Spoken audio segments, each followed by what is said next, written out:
Grand Rising to all of you. This year is going to be a wonderful harvest, a bountiful harvest, an increase in harvest. All praises to the Most High Yah. Hallelujah. And the reason I say this is because I went through the necessary steps just last year. If you folks been on my channel long enough, you'll know that just last year, I planted 95% of these trees. Every time something bloomed or fruited, I took it off, with the exception of my Sanguanella and my Tangelo, because those had been here longer. Okay? Now, here's the key. If you've seen what is going on with my citrus trees today, your eyes would literally pop out of your head. You wouldn't believe what you're seeing. I have some guests coming over today. In fact, 3 of them. And they're separate individuals. And they're going to get to witness something that's incredible. It's not often that you get to see every citrus tree in a person's vineyard that is completely covered in blossoms. Now, the blossoms are sort of like a bulb right now. They haven't opened up, and they're waiting for that time period. But I'm going to share that with you today, and I'm going to share with you that when you have this many different varieties of citrus, they're not going to open up at the same time. It never has happened in the history of organic's best urban gardener, but you're going to see it today. And when I look at these trees, they're lush, they're green, they're just absolutely layered in blossoms. Or shall I say, they're budding, because once they sprout open, it's going to be an incredible sight and a smell to behold. A good smell, that is. You see, the only thing that's actually opened up fully is that Meyer Lemon that was just sticks, with about 10 leaves from last year, and how I brought it back to life, and now it's full luscious. It only gave me 3 pieces of Meyer Lemon last year and very little blooms. Well, this year it has so many blooms that I'm more concerned about it holding on to all of those Meyer Lemons they're producing. I'm going to share that Meyer Lemon with you today. In the meantime, I want to share some information with you folks. When it comes to both your fruit trees and your citrus trees, there's a very important time to water your trees. When you start seeing your trees budding, those little white blooms that have yet to open up, you need to water your tree more often than not. More often than not. Water your trees. Now, don't oversaturate your soil. Make sure that your potting mix is well draining. Is porous enough to allow the roots to absorb what they need, but at the same time, drain away from the roots as to not cause root rot. This is very important for both your fruit and citrus trees. So here's what I have to say to you. If you haven't figured out a good potting mix for your citrus trees, watch my citrus playlist. You'll find it here. If you haven't figured out a good potting mix for your fruit trees, watch my fruit tree playlist. You can see that here. Otherwise, you'll be on your way. Now, some people have their own way of how they put together their potting mix. But everyone I've ever dealt with, and anyone that I've ever talked to, especially those who live in the Sacramento region, they know for a fact that mine's work. Hey, let the eyes be the beholder when you go into someone's food forest. In mine, if you have ears to hear, and eyes to see. A man is known by his fruit, not the literal fruit, but his works. What he states come to pass. That's when you know that he's the real deal. Oh, by the way, that's biblical. That's not me. I'm just giving you what the Father states. And all of my trees out here are looking fantastic. Now, my fruit trees, a lot of them are still waking up, such as the figs, the peaches, and so forth. And my peaches had a problem last year. If they don't fully come out of their dormancy, I will be replacing those with another, well, let's go ahead and motivate you folks. And I'm going to turn this camera around and we're going to do a tour. So the first up on the list is the Meyer Lemon. The Meyer Lemon that went through a rehabilitation period from looking like this. I'll show you a video of last year of what it looked like. Are you ready? Let's turn the camera around and we'll get more closer. So let's go for it. So here's that Meyer Lemon. You can see it's in a container. It's actually being watered right now, so the timer is on. Okay? And you see how wide that spread goes with these drippers. Gets this entire area saturated. Now look at the blooms. There's not one single place on this Meyer Lemon that is not blooming. Isn't that incredible? Absolutely amazing. Let's go on the other side here. Incredible. Look at this. Look how beautiful the blooms are. Absolutely amazing. And the bees come right in and they love every bit of it.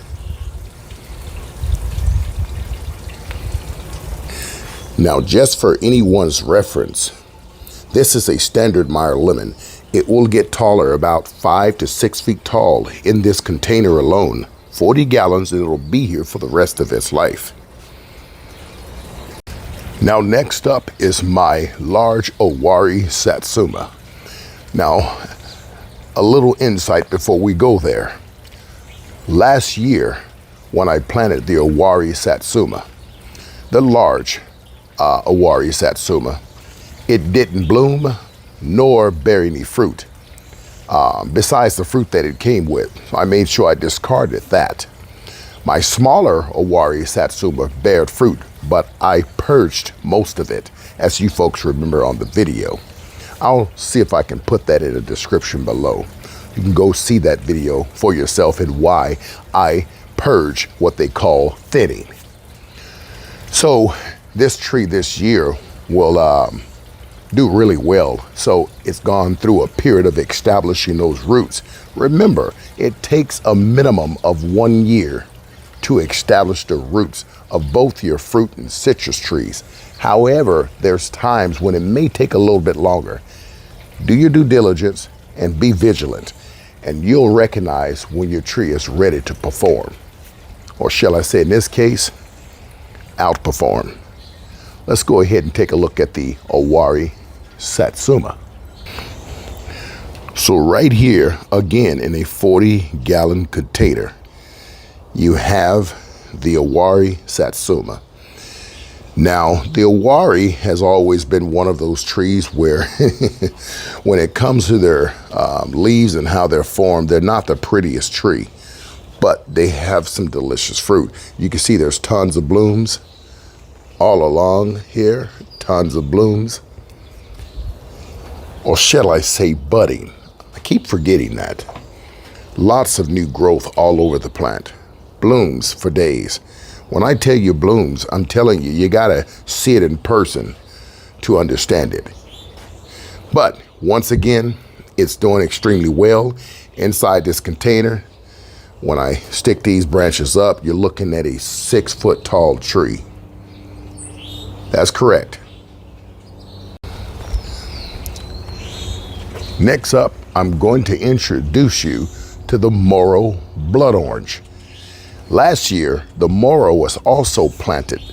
Not my Sanguanella, I've had that for 3 years now. But my Morrow blood orange was planted. It hasn't even been a year yet. It produced no blossoms and gave me very little leaf growth. It seems to have established itself quite well, and we're gonna go and check it out. Remember, it's also in a 40-gallon container. As we walk over here, you can see the 40-gallon container here. Everything is on its own drip. Here's the Morrow. Let's go ahead and zoom out here. You can see all of the green leafy growth. And once again, tons of blooms everywhere, all over the tree. You see that? They're everywhere, literally. Absolutely amazing. My notching technique worked, Everything worked as planned. Okay. Isn't that beautiful? The Morrow blood orange.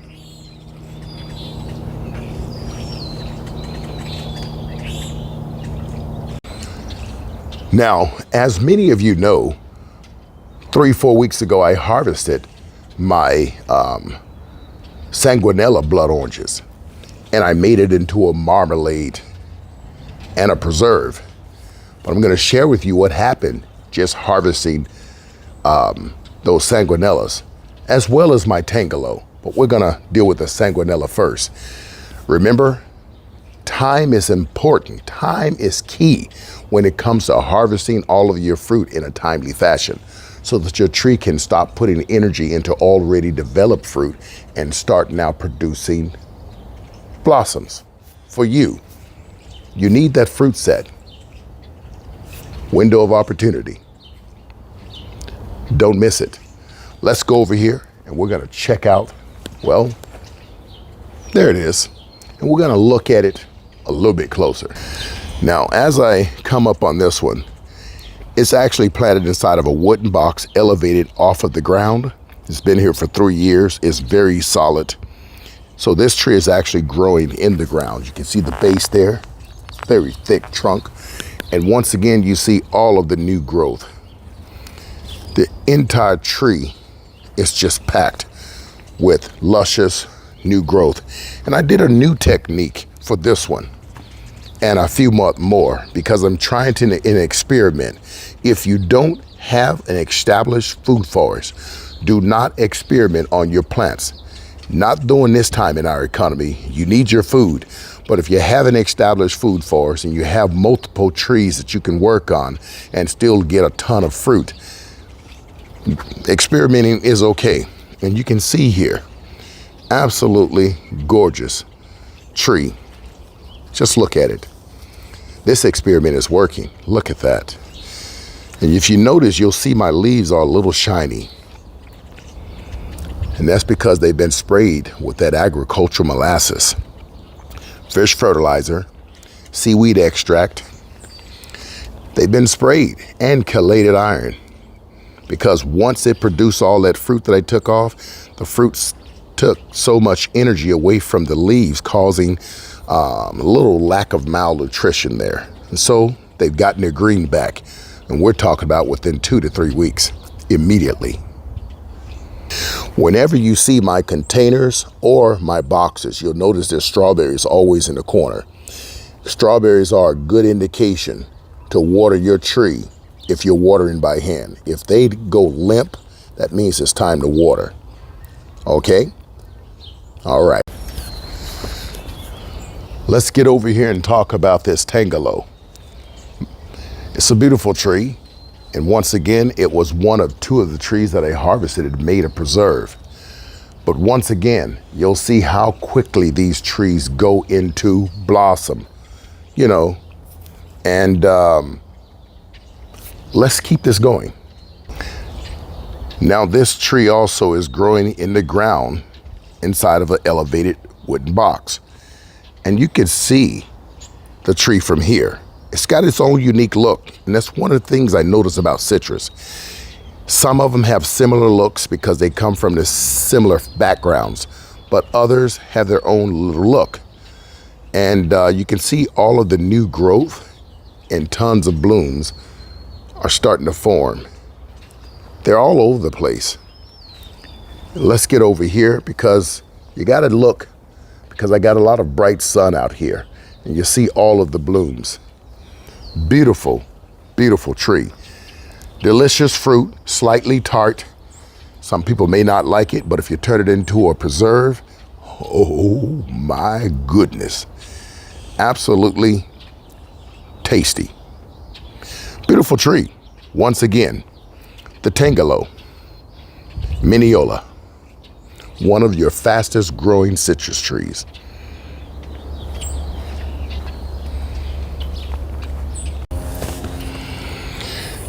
Now, this is my Clementine Mandarine.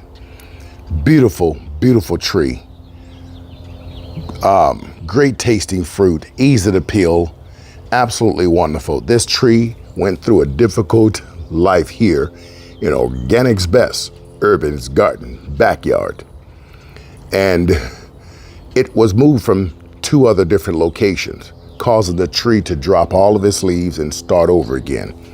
When your leaves drop off of your citrus tree, do not fret. What your citrus tree is telling you is that I'm stressed and I need your help. The best thing you do for your tree is soak it. If you've taken it out of the container, soak it inside of a solution of fish fertilizer and seaweed extract, and make sure you give it your dose of chelated iron, because it's going to not be able to absorb nutrition, and it's going to lose nutrition as well very fast when it's in a unhealthy state. So, but if your tree has been planted again and it lost all of its leaves, but it's in the ground or already in a container, you want to foliar feed with those solutions and soil drench with those solutions. I will say 1 to 2 gallons of soil drench, and make sure you foliar feed your tree every week, but 1 to 2 gallons every week of that same solution, and watch your tree bounce back. Mine did. This is the first time since when I first purchased the tree 3 years ago, over 3 years ago. This tree here, the Clementine, and my Sanguanella blood oranges are the only 2 original citrus tree in my food forest that's been here longer than any other. And there's tons of blooms. Let's get a little bit closer because I want you folks to really, really see this, to see what is going on up in here. So, as you can see, there's not an area on this tree that doesn't have blooms. Blooms are literally everywhere. It's absolutely amazing in person, considering what this tree has gone through. It's also being grown in the ground inside of an elevated raised bed. Once again, there's the trunk size, and here's all of the beautiful blooms and the gorgeous leaves. The leaves are very clustery, you know, and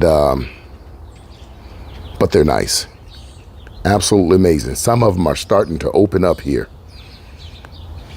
But again, the Clementine Mandarine.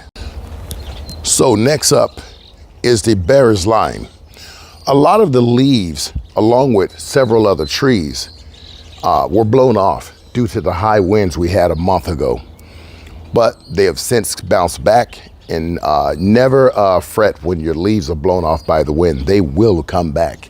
And if your trees are healthy and they in a healthy environment, and we're not talking about just the surrounding, the microclimate, we're also talking about the soil that it sits in, your trees will bounce back just like that. Let's get a closer look, and we're gonna do this one really fast.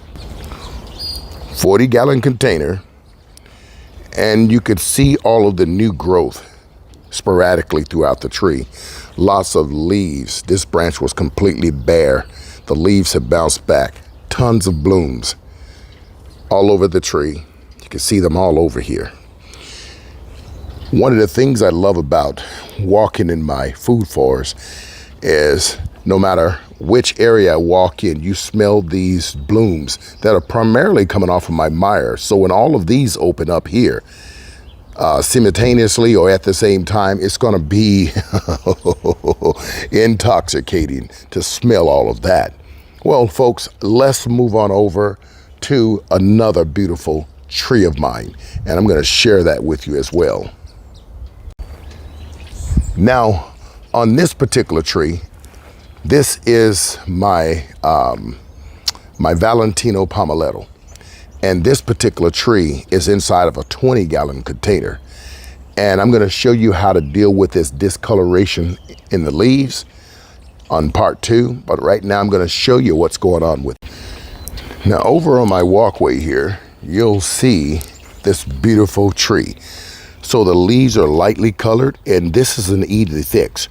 The first thing you go to is feeding the tree. I've already fed the tree a month ago, but it takes 30 to 45 days for the nutrition to become available, okay, from a non-liquid fertilizer.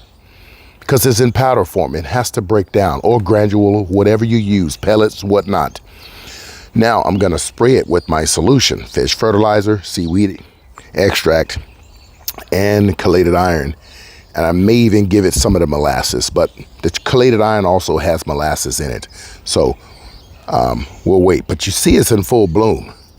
So the tree is basically telling me right now, I'm healthy, but it's taking a lot of energy to develop these blooms, and I don't have much to give to the leaves.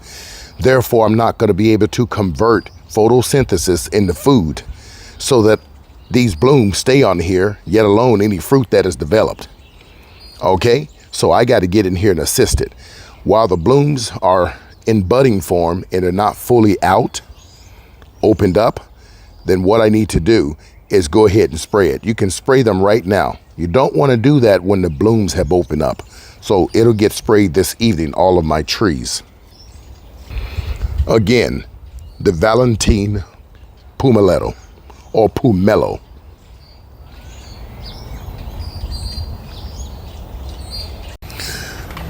So next up on my list is my beautiful, beautiful, absolutely gorgeous Oro Blanco.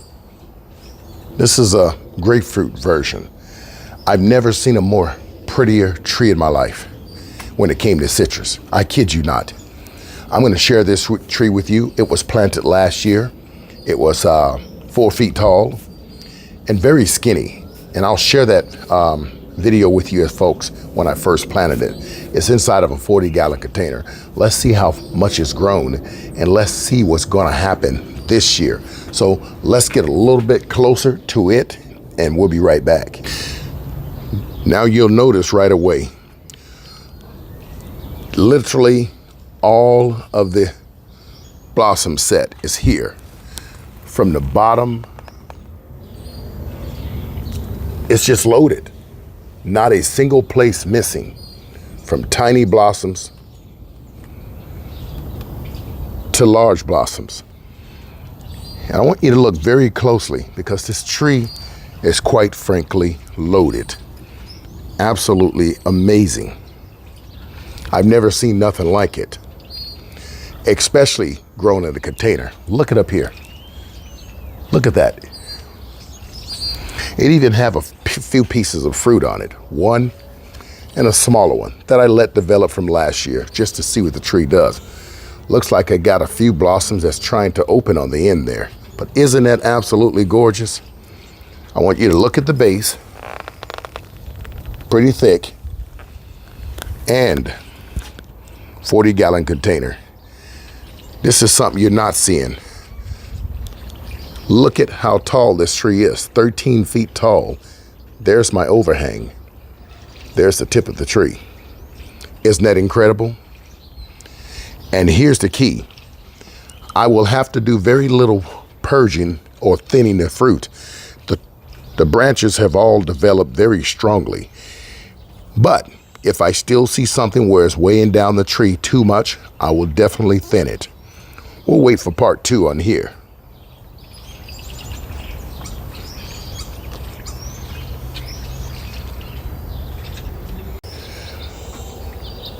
Now make no mistake about it. This makes me happy. I'll come back with my fruit tree side next week for your enjoyment, and I'll help you understand how to plant your trees, because most of you who are in other states from zone 6 through 8 either have not planted their trees or you're getting prepared to plant them, but you're confused with the information over the internet of how to actually plant your trees. Now, I'm not here to teach you anything when it comes to gardening. What I am going to share with you and convey to you is how to sow a conscious seed in your mental garden first before you put that tree in the ground. It's going to do one of several things. It's going to ensure that you're right with the Father yourself. Number 2, it's going to show that you have an understanding and a respect for nature. Number 3, It's going to mean that you have left and rid yourself of all defilement, iniquities, so that you could be as pure as possible when touching Yah's creation, nature. It was here before we were. These things are very important. Now, whether you called me crazy or not, I'm not the one sitting here worried about my citrus tree dying, my fruit trees dying. I put $1,500 or $3,000 into a garden and everything went bad. I'm not the one sitting here starting to gardening every year, whether you're in your backyard or on your homestead, and your garden does not produce nothing, literally nothing. We have to look deeper into why this is happening. And I'm trying to help you to help yourself. In the meantime, I got my bees that's going to enjoy. If you're looking to get into bees, or you've been watching others' content and their content are confusing, especially those in the melanated community, do yourself a favor. I'm very easy to listen to, regardless of how bold, direct, and harsh my words may sound at times. Though I may be rude in speech, not lacking in knowledge, I'm going to give you what you need, not what you want. And that's truth, transparency, unadulterated, open discussion, conversation. If that suits you well, I'll tell you this right now, then we could get along. Can two walk together unless they agreed? Absolutely amazing. I got to go and check on my bees. I think you folks are gonna like that this year. Oh, by the way, I'll show you how to keep your bees and they don't leave you, causing you money every year.